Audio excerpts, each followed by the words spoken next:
Greetings everyone, I'm Dr. Anth.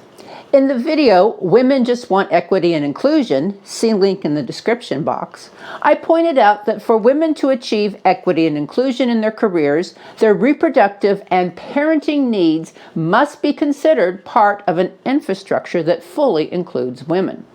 In this video, I will explain how some countries are moving in the correct direction.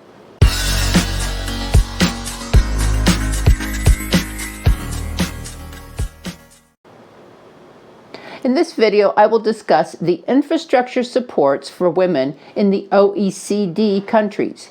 The Organization of Economic Cooperation and Development, OECD, is a group of industrialized democracies that includes the European Union, Norway, United Kingdom, Israel, Australia, New Zealand, Japan, South Korea, Mexico, Canada, and the United States. One of the most basic infrastructure needs of women is maternity leave after giving birth or after an adoption. Viewing maternity leave as part of infrastructure for women means that this should be a cost funded by the government of a country. All the countries in the OECD provide some form of paid maternity leave except for the richest of those countries, the United States. The United States government provides no paid maternity leave. One of the poorest countries in the OECD, Bulgaria, provides the equivalent of 52 weeks of paid maternity leave at the full-time pay rate for the women. In this image, the length of leave shown for the countries is the number of weeks of leave if the women received full pay. Many of the countries in the OECD have much longer maternity leaves than is shown, but the pay rate is less than the full rate. For instance, Sweden provides 480 days split between two parents, or all 480 days for a single parent at 80% of pay rate.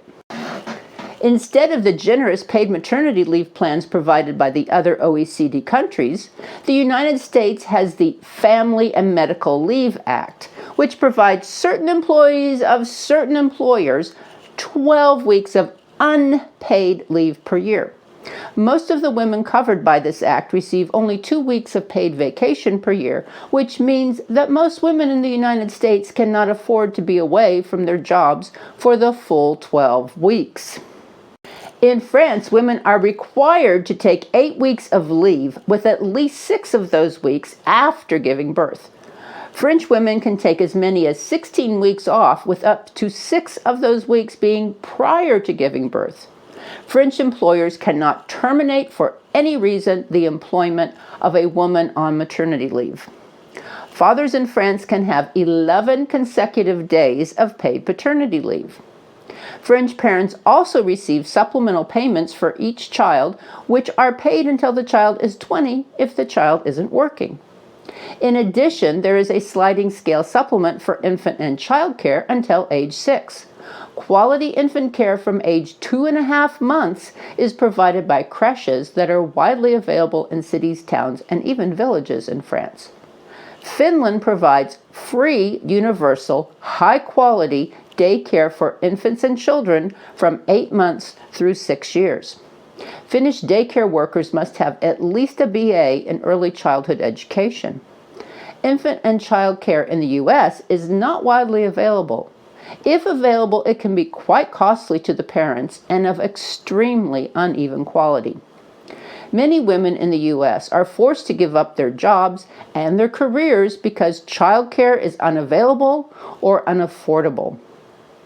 Finland also provides new fathers with 9 weeks of paid paternity leave.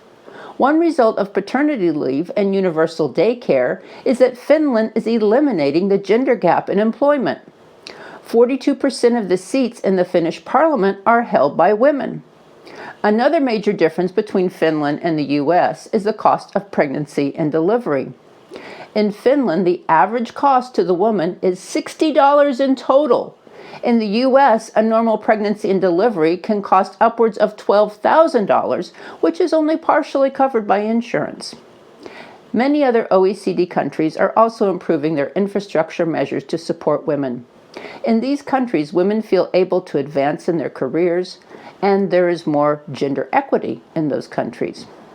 The United States, despite its wealth, is quite out of step with the other OECD countries. It could be concluded that the status of women is lower in the United States than in the other OECD countries. Thanks for watching, and please subscribe to my channel.